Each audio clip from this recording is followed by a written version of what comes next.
ఈరోజు దుర్మార్గుడైన చంద్రబాబు నాయుడు ఒక అభంశుభం తెలియని ఒక అమ్మ వజ్రమ్మ అమ్మని పొట్టను పెట్టుకున్నాడు. ప్రతి నెల 1 తారీఖు నాడు సూర్యుడు ఉదయించక ముందే, కోడి కొయ్యకు ముందే వాలంటీర్లు చిన్నారులందరూ కూడా వచ్చి అవాతాటల్ని తలుపు తట్టి జగనన్న పంపించే 3,000 రూపాయలు వాళ్ళ చేతిలో పెట్టి చిరునవ్వుతో వెనక్కి వచ్చే పరిస్థితులు మనం చూసాం. ఈ పరిస్థితుల్లో దుర్మార్గుడైన చంద్రబాబు నాయుడు వాలంటీర్లైన చిన్నారులు 1 తారీఖు నాడు పెన్షన్ ఇవ్వకుండా హైకోర్టుకి వెళ్లి స్టే తీసుకొచ్చి రాక్షత ఆనందం పొందుతూ ఈరోజు గడిచిన 3 రోజులుగా అవాతాతలు, వృద్ధులు, వికలాంగులు, భర్త లేని అక్క చెల్లెమ్మలు 3,000 రూపాయలు ఎప్పుడు వస్తుందా? మా జగనన్న పంపించే పెన్షన్ ఇంకా మా దగ్గరికి చేరలేదేంటి, మా దగ్గరికి రాలేదని చెప్పేసి ఆందోళన పడుతున్న ఈ పరిస్థితుల్లో చంద్రబాబు నాయుడు అనే దుర్మార్గుడు కోర్టుకు వెళ్ళాడు.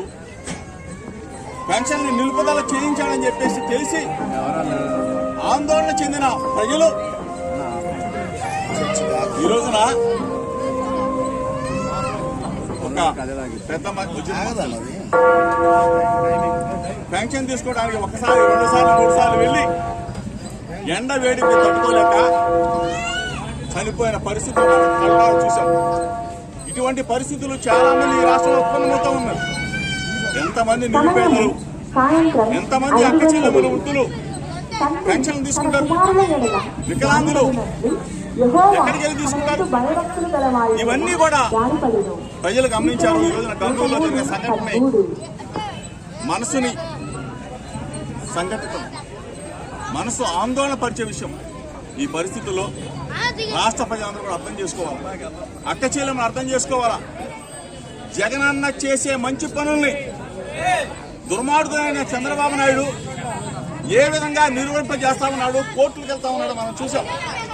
ఇంతకు ముందు కూడా మా పిల్లలు, మా ఎస్సీలు, మా ఎస్టీలు, మా బీసీలు, మా మైనార్టీల పిల్లలు ఇంగ్లీష్ మీడియం చదువుకోవాలని చెప్పేసి జగనన్న ఇంగ్లీష్ మీడియం ప్రవేశపెట్టినప్పుడు కూడా చంద్రబాబు నాయుడు దుర్మార్గుడు ఎస్సీల పిల్లలు, బీసీల పిల్లలు, ఎస్టీల పిల్లలు, మైనార్టీల పిల్లలు ఇంగ్లీష్ చదువుకోకూడదు, తన పిల్లవాడు ఒక్కడే, లోకేష్ అనేవాడు ఒక్కడే ఇంగ్లీష్ చదువుకోవాలని చెప్పేసి కోర్టుకు వెళ్ళిన దుర్మార్గుడు అని చంద్రబాబు ఆ రోజున దుర్మార్గం చేశాడు.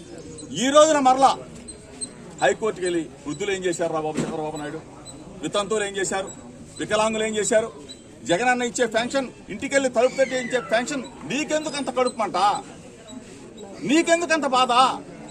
నువ్వు 14 సంవత్సరాల కాలంలో చేయలేని పనులు మా జగనన్న చేసి చూపించాడని చెప్పేసి నీకు కడుపు మంట చంద్రబాబు నాయుడు. ఈరోజు ఇంత దుర్మార్గంగా ప్రవర్తించే చంద్రబాబు నాయుడిని ఎవరు కూడా ఎక్కడికి కూడా రాకుండా అడ్డుకోవాలా. చంద్రబాబు నాయుడిని అతని దుర్మార్గాల్ని తరిమి కొట్టాలా. రేపు 7వ తారీఖు కూడా ఉయ్యూరు వస్తున్నాడు. ఏ ముఖం పెట్టుకుని వస్తావు చంద్రబాబు నాయుడు? పనికి మాలిన చంద్రబాబు నాయుడు ఎట్లా వస్తావు? నువ్వు ఇంత ఘోరాలు చేసే చంద్రబాబు నాయుడు ఎట్లా వస్తావు? చంద్రబాబు నాయుడికి అందరూ కూడా బుద్ధి చెప్పాలని చెప్పేసి పెనమలూరు నియోజకవర్గ ప్రజలందరికీ కూడా నేను భరోసా ఇస్తా ఉన్నా. నేను అండగా ఉంటా, తోడుగా ఉంటా. ప్రతి ఒక్కరికి కూడా ఏ ఆపద వచ్చినా మీ జోగి రమేష్ మీతో పాటు జోగి రమేష్ ఉంటాడు, ప్రేమను పంచుతాడు జోగి రమేష్. ఈరోజు చాలా మంది రాజకీయం చేయటం చచ్చిపోయింది. ఎవరి వల్ల చచ్చిపోయిందిరా బాబు? ఉజ్జరమ్మ ఎవరి వల్ల చచ్చిపోయింది? చంద్రబాబు నాయుడు పొట్టను పెట్టుకోలేదా? అడగండి, అక్క చెల్లెమ్మలు అడగండి. చంద్రబాబు నాయుడు పొట్టను పెట్టుకున్నాడా లేదా? ఇంటికి వచ్చి ఇచ్చే మా జగనన్న మాకు తోడుగా ఉండగా ఎలాంటి సైదాన్ని మమ్మల్ని ఏం చేయలేదన్నా. చేసే దుర్మార్గం ఎందుకు? నీకు దుర్మార్గం నీకేం కడుపుమంట, నీకేం పోయే కాలం?